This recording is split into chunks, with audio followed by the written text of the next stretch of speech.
from StampsAndScrapbooks.com. Today I'm going to show you how I did an ombre technique using craft metal. And I also did the matching envelope.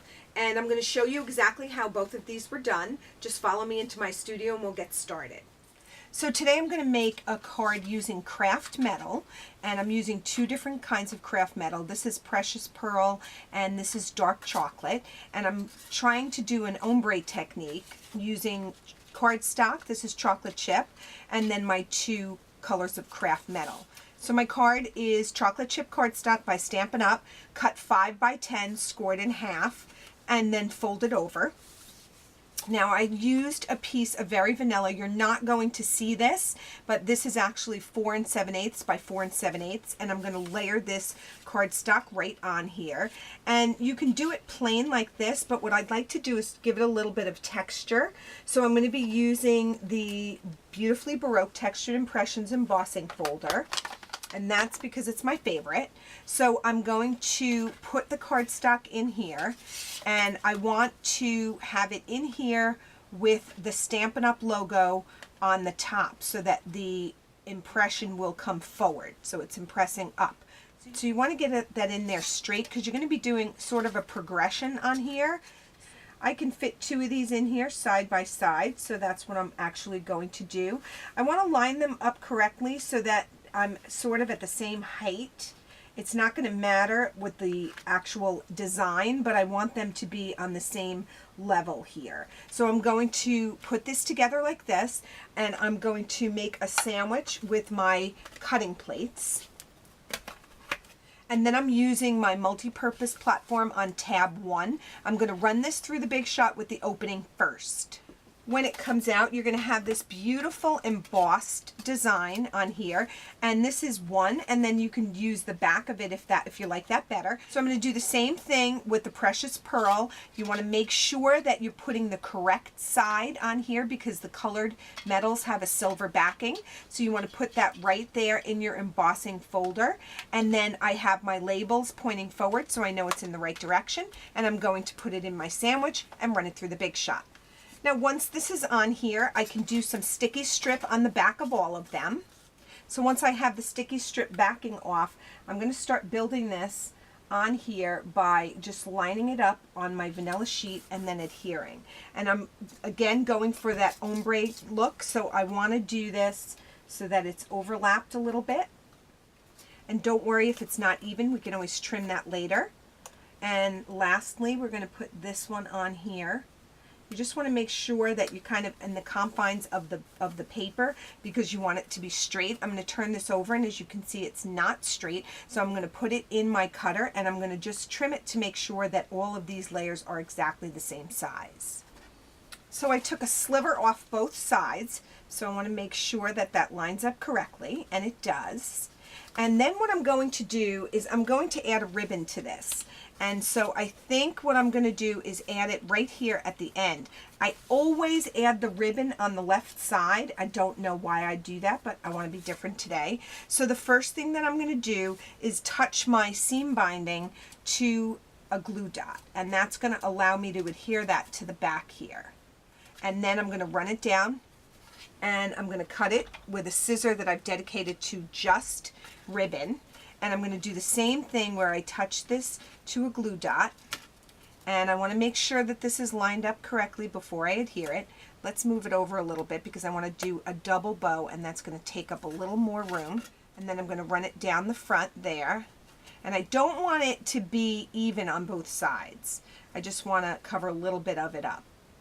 And then what I'm going to do to just add a little bit more interest is I'm going to put some Stampin' Dimensionals on the back here. And the reason I'm going to do that is I want this piece to sort of pop off the front of the page. And then I'm going to just adhere this on here like this. So you'll notice there's a little chocolate chip border all the way around. Now I want to make a double bow for this. So I'm going to take my seam binding and I'm going to lay it across my 2 fingers, and then I'm going to weave it in and out like this, and I'm going to leave it long enough tail on it, and then I'm going to come across and push it in on this side, and then as you can see, here's my loop. So I want to go underneath my loop, and then I'm going to just pull. like this to tighten it up.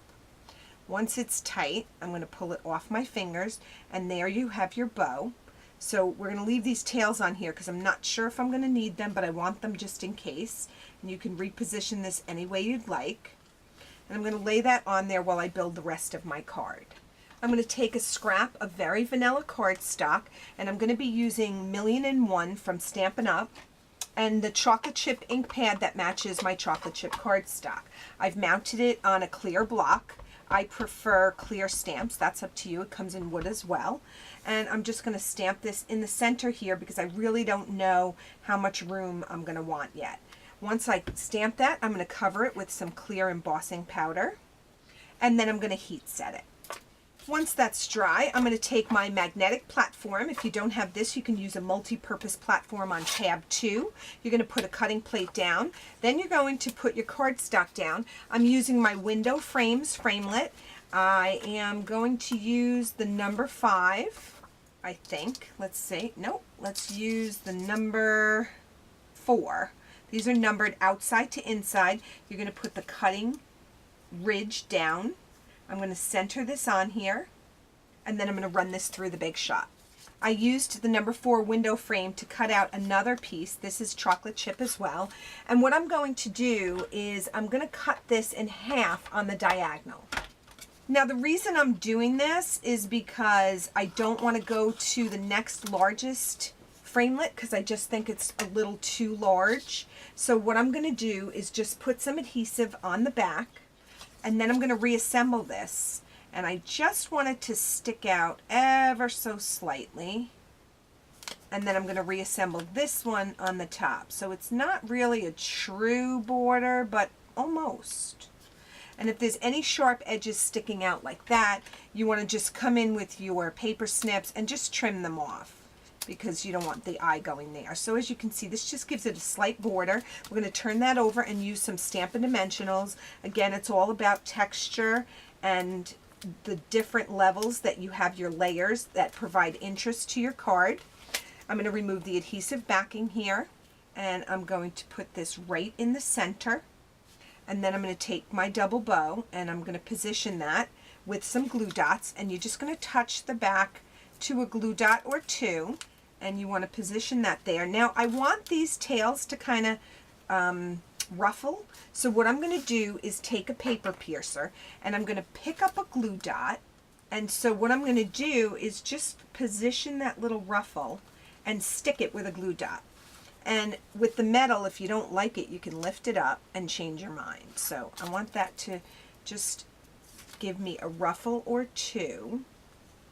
And then I'm going to use my ribbon scissor to cut my edge.